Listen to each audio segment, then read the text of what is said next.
Welcome to a special edition of The Four, a mental health mission, finding help and hope. I'm Xavier Hershevitz. We are devoting the next hour to connecting you with mental health resources here in Northern Michigan and sharing stories of people who know the struggle firsthand to give you hope. You're going to want to grab a notepad and a pen, okay? Because we are going to be sharing a ton of potentially life-saving information this hour.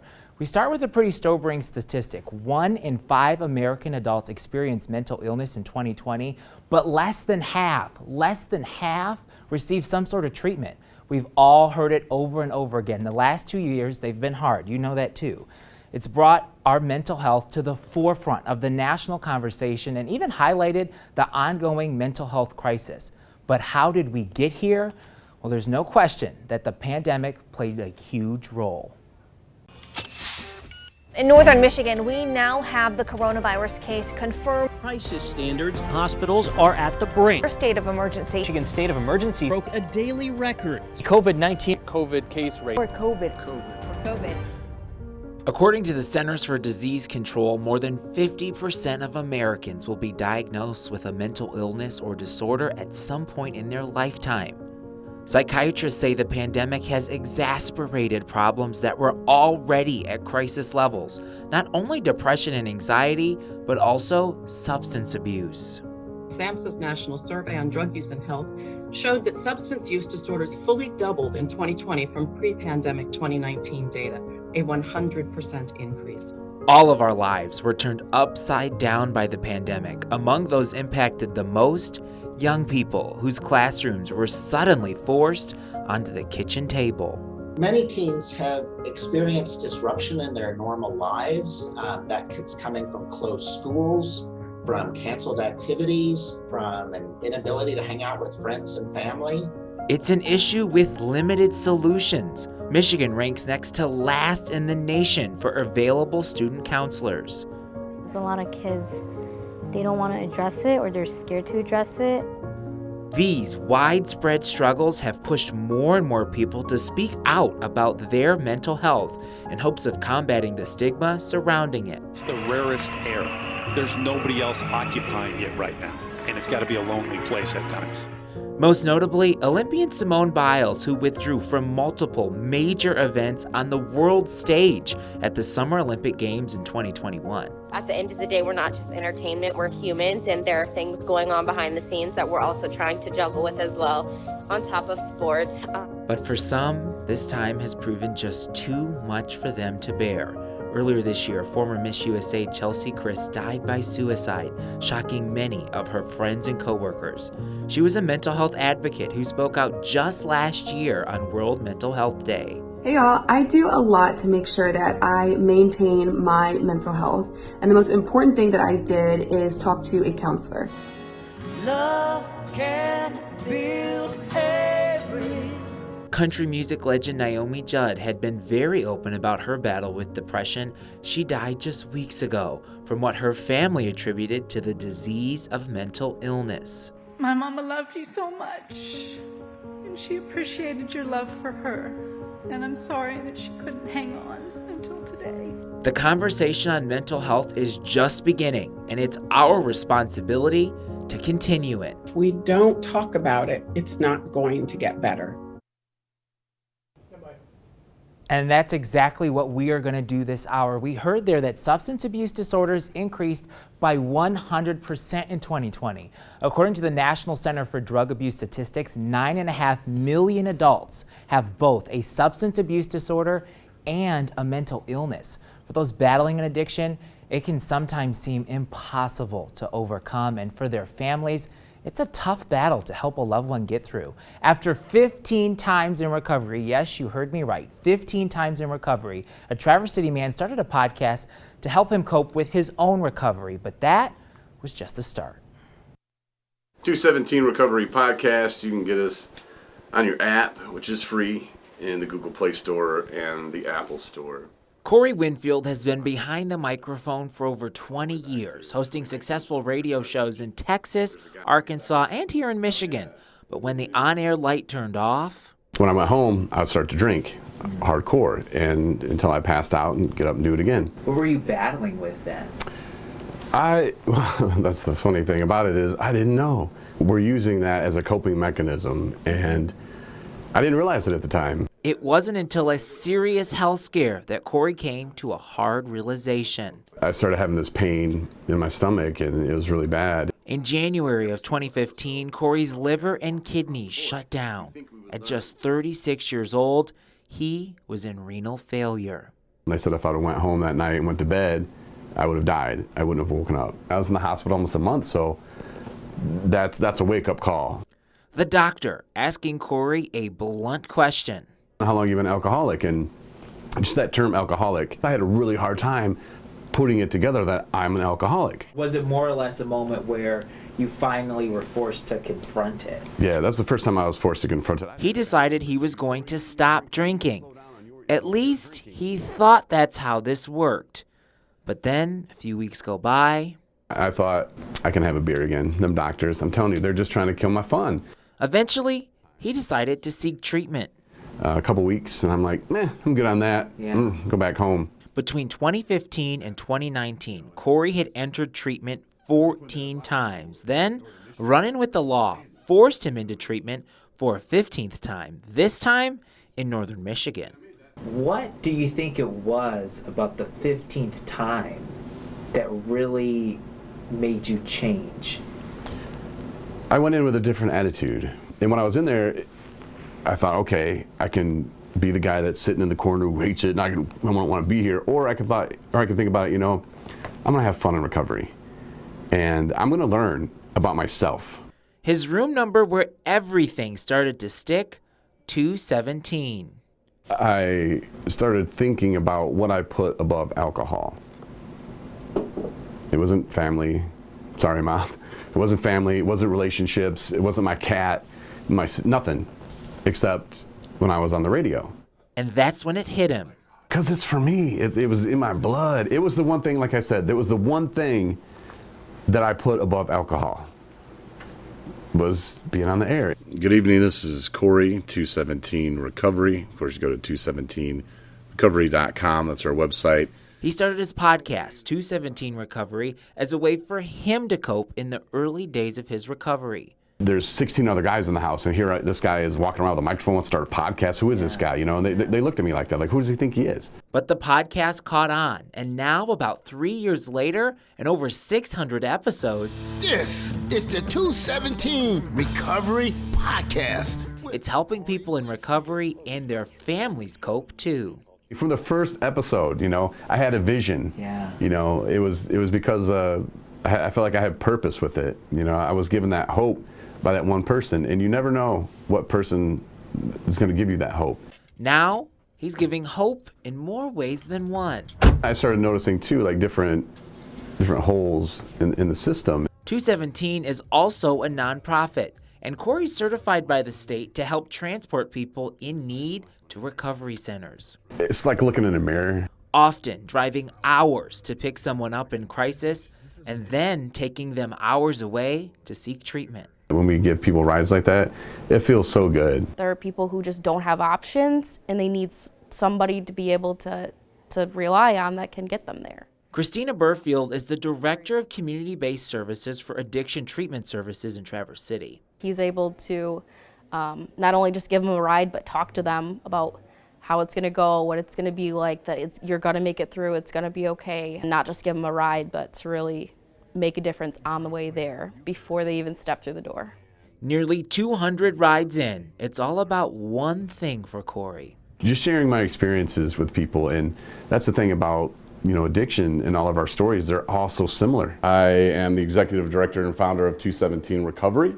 It's not just the podcast and the rides where Corey shares, it's meetings like this one, the Families Against Narcotics Forum in Traverse City. Why do we got to look at that guy and say he's this or that? Can we just help the guy? He's sharing with those in recovery, their families, family members of those who lost their battle with addiction, and just community members that want to learn more about substance use disorder. For this community, for individuals who are living with a substance use disorder, they need somebody to be real. And Corey's that. Whatever I'm doing now isn't something that I just came up with. God's put me in the right spot and opened the right doors. Now, there's going to be somebody that watches this and says, oh my God, that's me, you know? Oh, there'll be a lot of people. What would you say to those people? Don't give up. It gets better, man. It really does. And he knows that firsthand. Corey often waits months for facilities to reimburse him for his rides he gives to people for treatment. And oftentimes, too, he also pays out of pocket to help give them a good meal on the ride if they're hungry. If you want to donate to 217 Recovery, it is a 5013C nonprofit. We've posted a link at 9and10news.com. Now, Corey had so much wisdom to share, not just for those in recovery, but also their families, too. We've posted our unedited interview. It's out now in a special episode of the 4 podcast. You can find that on our website as well. If you are a family member of someone in recovery, there's actually an event geared towards you if you're looking for more resources. Family Against Narcotics and Addiction Treatment Services have joined forces and is hosting an event aimed at those families of people in recovery. That's going to be Wednesday, May 25th at the Traverse Area District Library. We've got more details on our website, 9and10news.com as well. And if you or someone you care about needs help at this moment, or maybe down the line, get your pen and paper out. I told you you'd need it. Write this number down, save it, share it, use it if and when you need it. It's the Substance Abuse and Mental Health Services Administration's hotline. They have a free, confidential, 24-hour days a week treatment and referral service. So if you don't know what to do, this is a great place to start. It's available for both individuals and families. That number is 1-800-662-HELP. That's 1-800-662-4357. As we continue our mental health mission here on the 4, next we're going to learn about the Northern Michigan organization that's taking action to fight to protect Northern Michigan's youth. We've got a lot more ahead this hour. Stay with us.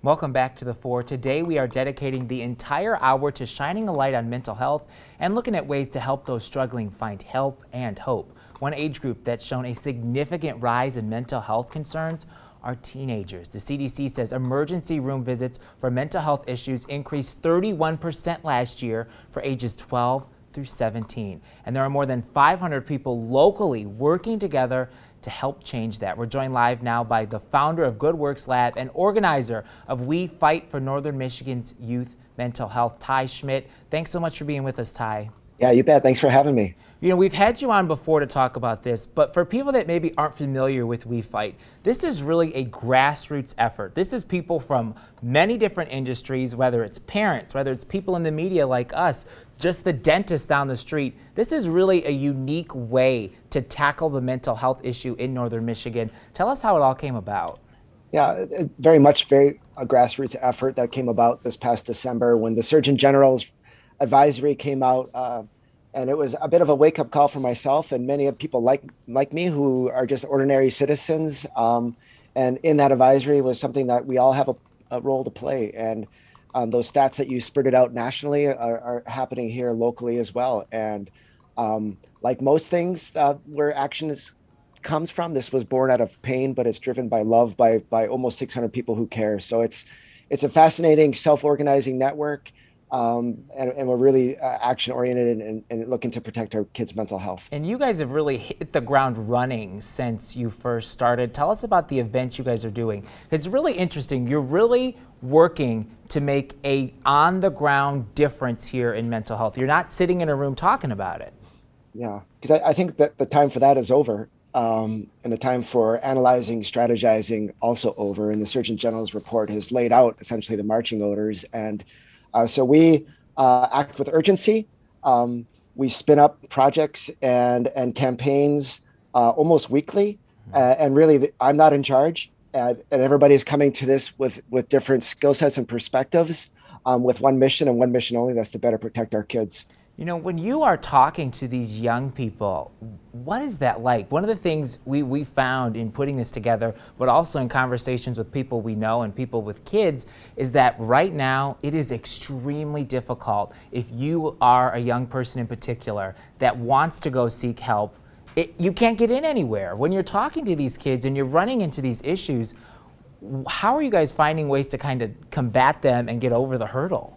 Yeah, it's a complex problem, and access to care is not, we're just struggling here in Northern Michigan, but across the country. And I think ultimately we're trying to elevate youth voices and make sure that they know that they aren't alone and what they're going through isn't any fault of their own.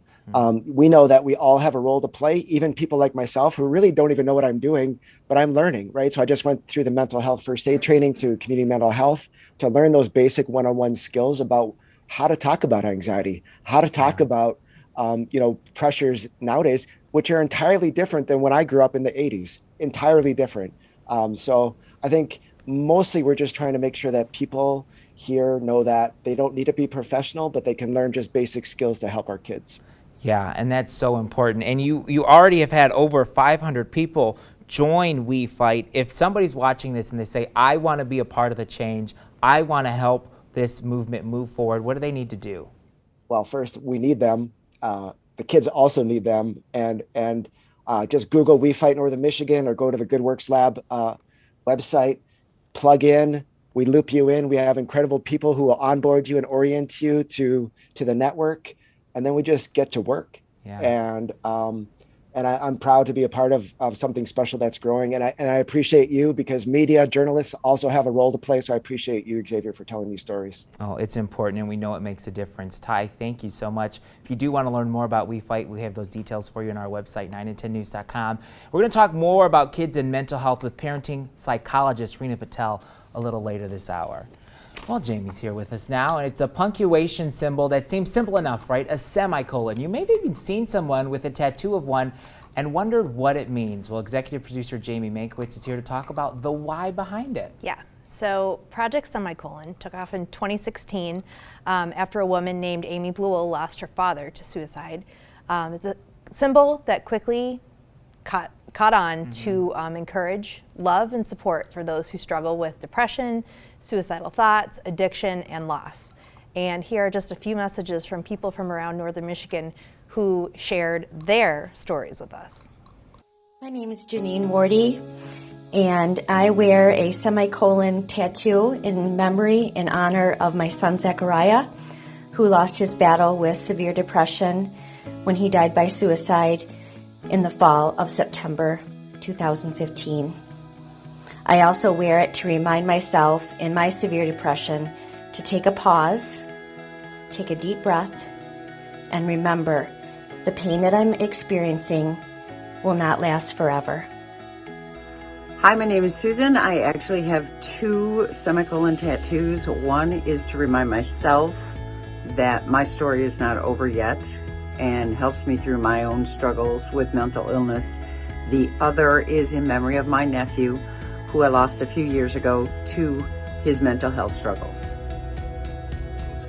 Hi, my name is Jamie, and I wear my semicolon tattoo because I need a reminder daily to keep moving forward. I do have rough days here and there, and when I get to a point where I need a reminder, I look down at my tattoo and I see my story isn't over yet. My name is Colleen. I have a semicolon tattoo in memory of our son Sean. The purple and teal heart represent suicide prevention and mental health awareness, as well as our love for him.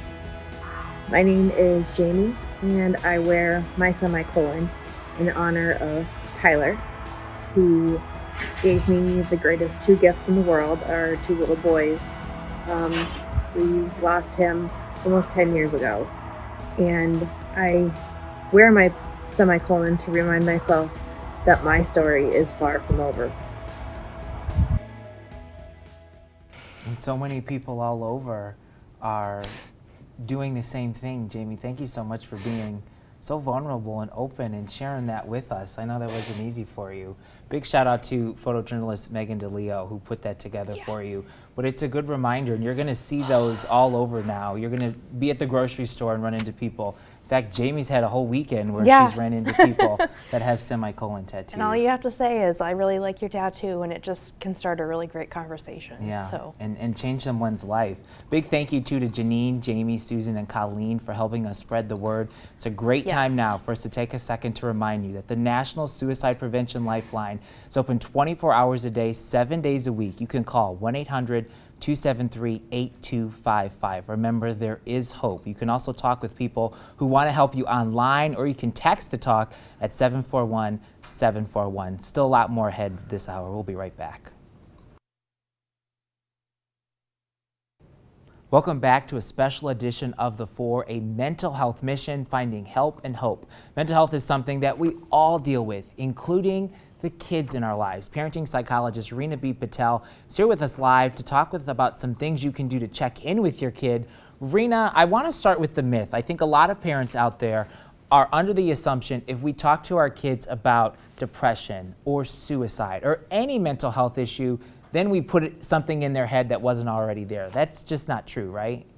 No, not at all. Oftentimes they're feeling certain emotions that they don't even know what it is, and there's no label to identify it or validation that it's okay to feel that way. So children as young as 3 have stressors and worries that can cause something even bigger if it's not addressed. So it is really important the minute they can communicate and they start to share feelings to really validate and affirm what it is that they're feeling. And how do we have these tough conversations? I mean, even for adults, it's tough for us to talk about depression or anxiety and suicide especially. How do we talk about that with our kids? It is. It's very scary, especially when you get into the preteen, teen years. But we have to be realistic. They are on social media. They are watching the TikToks. They are watching shows about suicide ideations, people talking about suicide, people committing suicide. So we cannot shelter them anymore. I know that as a parent, you want to protect your child, but the reality is the more you open up, the more you make this part of an everyday conversation and check in with them, the better. Create that judgment-free zone, that safe space so they can share, because you may think your child is not aware of what's going on in our community, in our society, but they may not only themselves feel something, but maybe they know of a friend or a peer or anyone who is going through something difficult. And you have 5 steps for helping someone in emotional pain. Can you walk us through those? First things first, ask. Don't forget to check in. I have heard so many stories, fortunately and unfortunately, where someone would tell me, a patient of mine, someone out that I know will say, I've checked in with this individual just to say how they were doing. Hello, tell me about your day. And they have gotten a follow-up response saying that, you checking in with me actually saved my life that day. I was thinking of doing something terrible. And so it's so important to ask, check in, and just not walk away. Have them give you an example. And then keep them safe. Make sure that wherever they're at, if it's your child, if it's a loved one, if it's a friend or colleague, make sure that they're safe. Ask them, do you feel safe? Are you safe? And then make sure you're there for them. That's number 3. Make sure you're there to just be there. Sometimes it's just to listen, right? Sometimes it's just to help them with a meal. Can I help you with anything? I'm just here to listen. I won't say anything. And this is where we create that, like, let's not do a you should or a judgment. And then help them connect with the right resources. Again, I know you were sharing some resource information. Make sure that they're connected with people who can help, because sometimes it's beyond just friends and family. Sometimes they need additional support. And then follow up. Don't forget to kind of keep that conversation going and continuously check in. Yeah, we're short on time here, Reena, but I did want to ask, for parents are watching, right? Everyone has bad days. Sometimes our kids have bad days. How do we tell the difference between a bad day and something we need to get addressed? If it's, you've got prevalence, if you've got it's pervasive. And so if you see something happening and there's a pattern, 2 weeks is usually my rule of thumb, and it's starting to affect the things that they enjoy doing. They're disconnecting from you, not enjoying the things that they usually do, like hobbies and so forth. That's when those are those red flags that you might need to get some additional resources in. Awesome. Reena Patel, parenting psychologist, thanks so much for being with us. And if you're wondering how to take action if your child is in crisis, if they are in crisis and you feel they're in danger of some kind, you're going to want to call 911 and let operators know that your child is experiencing a mental health crisis. Specifically, ask them if there's a children's crisis team. Some 911 operation centers offer those. These specialists are trained to intervene in these situations. Additionally, you can call your doctor, your pediatrician, if you're looking for more specific instructions for your kid if it's not a crisis. If it is a crisis also, you can call the National Suicide Prevention Lifeline. It's open 24 hours a day, 7 days a week. Remember that pencil and that pad I told you to get? You're going to want to write this down, 1-800-273-8255. You can also talk with them online or text to talk at 741-741. Coming up on this special edition of The Four, whether you're dealing with an eating disorder or think you might know someone who is, we're going to talk with Blue Cross Blue Shield of Michigan live on ways you can find help. Stay with us. Welcome back. The pandemic has fueled another crisis, an alarming surge in eating disorders, especially among adolescents. The National Eating Disorders Association reported a more than 58% increase in calls, texts, and social media contacts to their helplines from adults and adolescents since the pandemic started in 2020. More than a third of those are from teenagers between 13 and 7 years old. Shanti Appello is a registered dietitian with Blue Cross Blue Shield of Michigan. She joins us live now. Shanti, while we have seen this data that shows an increase among young people, and that's extremely concerning, it's important to note too that eating disorders can impact anyone of any age, any gender, any body shape. It doesn't discriminate. It does not. You're so right. I think in our minds we have oftentimes young white female in our brain whenever we think of eating disorders, but you're so right. It does span across ages, races, and socioeconomic status. And I think what's so important to notice too is that there are so many different factors that play into it. The researchers don't completely know what causes an eating disorder, but it's kind of a combination of, behavioral, biological, psychological, and also cultural kind of factors. Yeah. When you are, what are some of the things we need to be aware of if we're trying to spot maybe an eating disorder in a kid, a loved one, and a friend? Yeah, I think that's a really great question because oftentimes it could be even masked as something healthy. So for example, if you're noticing that your child is going to the gym much more often or have an obsession with eating healthy, that could actually potentially be unhealthy if that's done in too great of amounts. You also want to look for any extreme weight changes. Look for any kind of comments that they're making about their body, making about food, or any rules that they're creating for themselves. So changes in relationship to their food. You also want to think about if they're skipping meals, if they're not willing to eat with the family, or maybe that they're just hiding food in their room, hiding food wrappers and things like that. So let's say we go down the list, we check the boxes, we see, okay, my loved one is fitting a little too many of these for me to be comfortable. How do we then go about having a conversation to get them help? Yeah, that can be really difficult, especially because we do care about these people so much.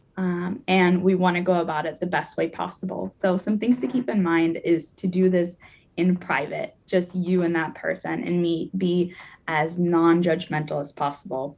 We want to make sure that we're not accusing them of anything, instead just voicing our own concern. So instead of saying things like, you're not eating enough, you're working out way too much, just say, I'm worried about how much you're exercising. I've noticed that you go to the bathroom after, we have dinner together, and I'm worried that you're, making yourself purge. So really approaching it from that kind of perspective. I'm sorry, go ahead. No, go ahead, continue.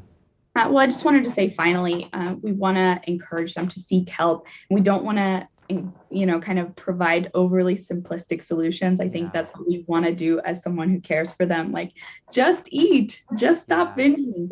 But we know that eating disorders are so much more complicated. So linking them with a healthcare provider, reaching out to the National Eating Disorders Association and things like that are going to be the best route. I was going to ask, what should we do once we have that conversation? Is a good place to start your doctor? Is it something you should take them to the emergency room for? An emergency visit can be warranted, especially if there are suicidal ideations involved and things like that. But you're right, starting with a visit to your primary care provider is going to be a great place to start. having that conversation, especially if they're an adolescent. The National Eating Disorder Association has so much great information. So I think if you're someone who's worried about a family member or someone close to you having an eating disorder, just reading up as much information as you can, absorbing that, and then just recognizing all the great resources that they have for free and for a low cost. They have a helpline, they have a chat, and so many different ways that you can get immediate help. Yeah, Shanti Appello, thank you so much for joining us and talking about this. We do have a link to the National Eating Disorder Association on our website, 9and10news.com. You can also text HOME, H-O-M-E, to 741-741 to connect with a crisis counselor. That's free 24/7 support. I'm also going to mention the National Eating Disorder Association hotline. That's 1-800-931-2237. Just again, so you can write it down, 1-800-931-2237. And all this information is on our website, 9and10news.com. Well, still ahead on this special edition of The Four, our focus turns to our veterans. We're connecting you with resources here in Northern Michigan, and we're going to take a look at some of the common issues they face when we come back. Welcome back to this special edition of The Four. Each day, about 22 veterans die by suicide. It's a heartbreaking reality that underscores just how much we're indebted to our nation's heroes. Joining us now, we have Josh Galley. He's an accredited Veteran Services Officer with the Charlevoix County Veterans Affairs Office, but he's also a Marine Corps veteran that served in Iraq. Thanks so much for being with us. You've got a lot of resources to get into, but tell us a little bit about your journey, because this is not only something that you help other veterans with, this is a process you've been through on your own, for your own healing. Yeah, thanks, Xavier. So this is obviously very near and dear to my heart. As a Marine Corps combat veteran, I did 2 tours in Fallujah, Iraq. I served in the infantry.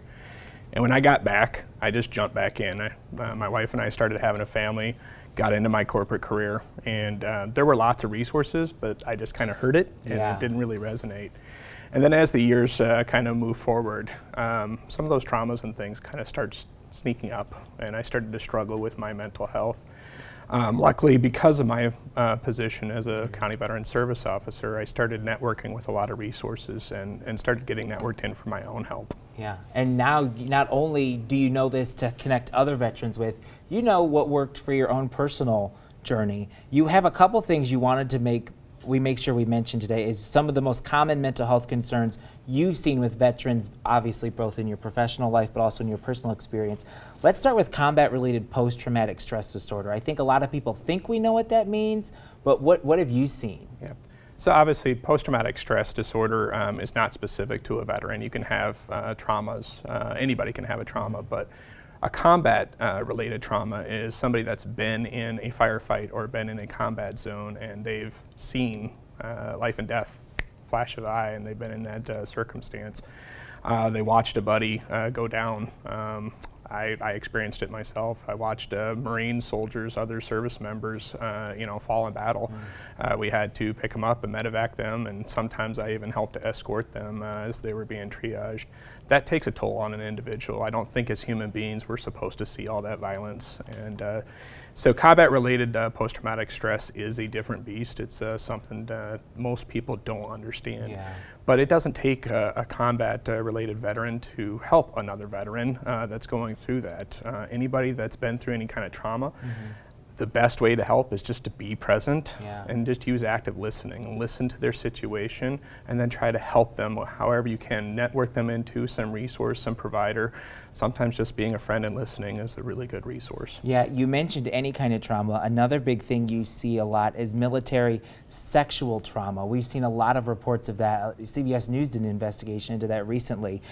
How do we help people maybe battling that? What do we even look for?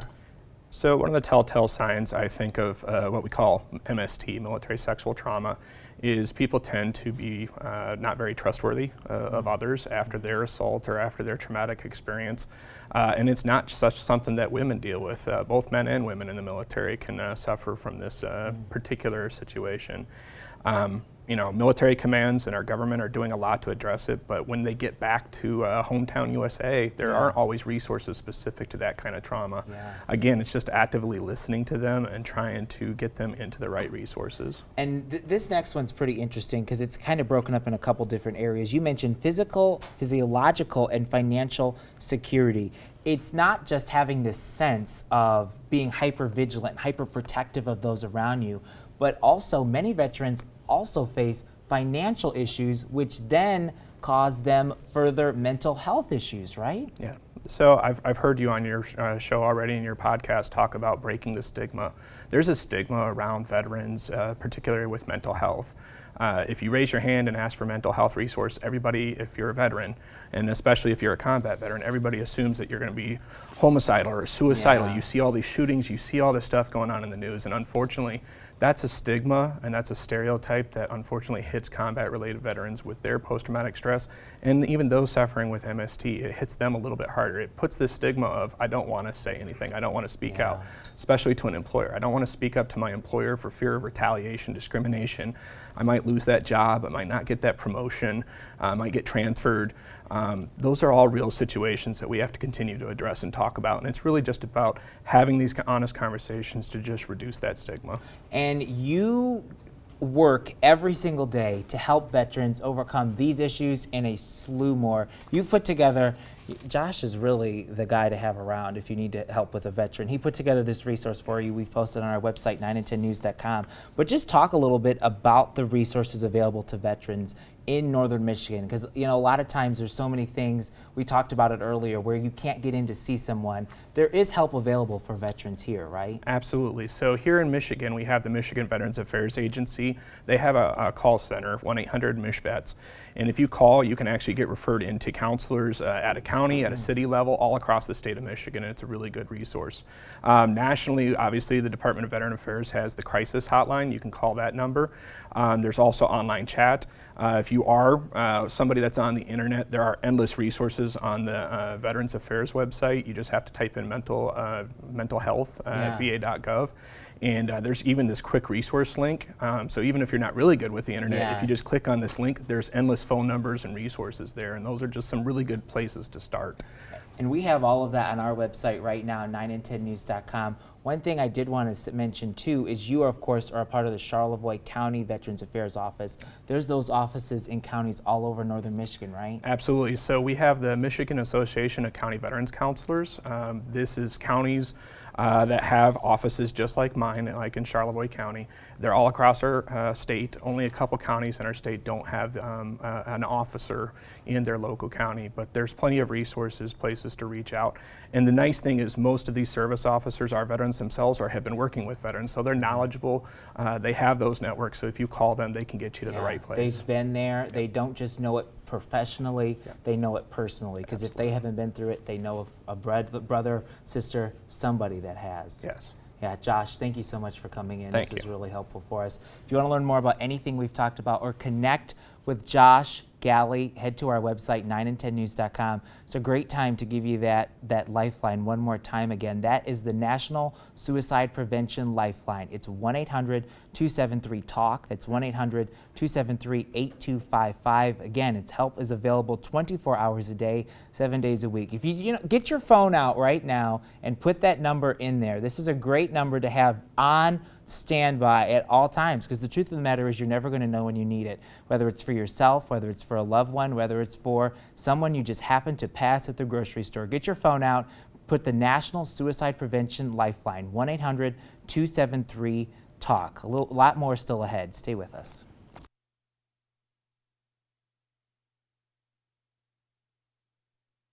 Welcome back to The Four. We are continuing our mental health special, Finding Help and Hope. Now we turn to the Accidentals. The trio collectively lost friends to suicide in 2020, and they used music to help process their grief. It's the group Sav Boost, Katie Larson, and Michael Doss are here with us live. They're the Accidentals to talk more about how mental health impacts their music. They're on the road and quite literally just jumped off the plane to talk to us. Katie and Sav, thank you both for being with us. Oh, thanks so much for having us. We did actually just get off the plane and make it to where we're staying. So. I still have my backpack on. Well, we appreciate you guys making it happen. We really appreciate it.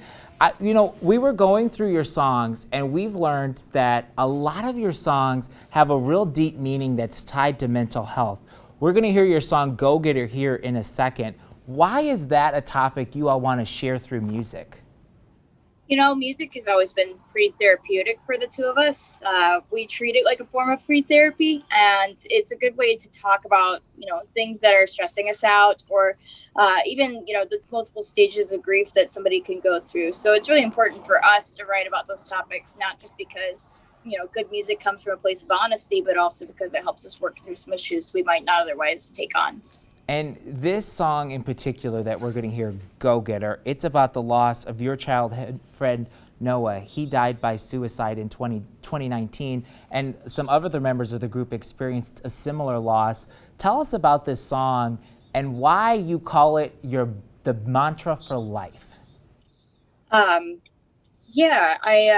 lost him very suddenly in October of 2019, and for a while I felt very alone.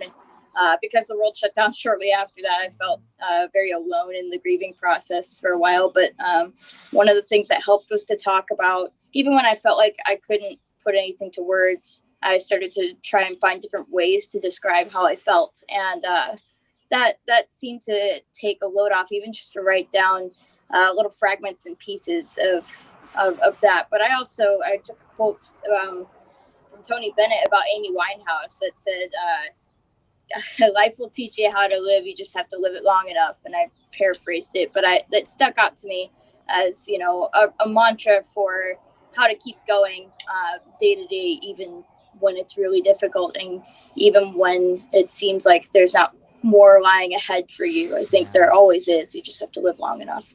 For the person that is watching this, that's going to hear this song and is maybe having their own internal battle, and they're making those questions with themselves, what do you hope they take away from Go Getter?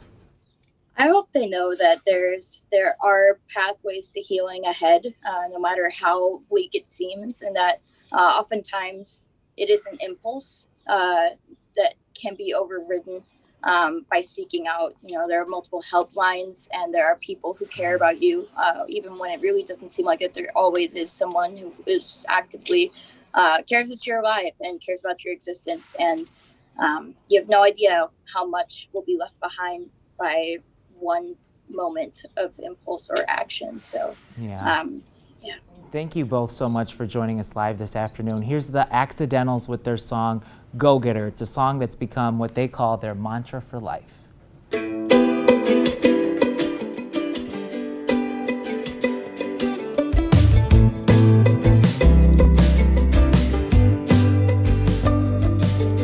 Grief's a sheet of tinfoil that I crush inside of me. A story to be told.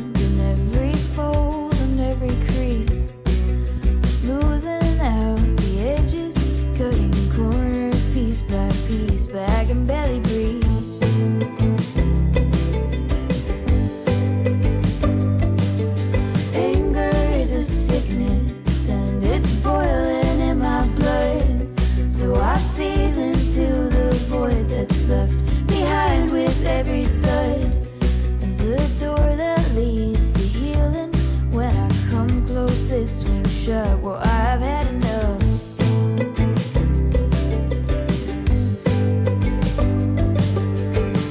Try to give it time. Life will teach you how to live. You just have to live it for a while.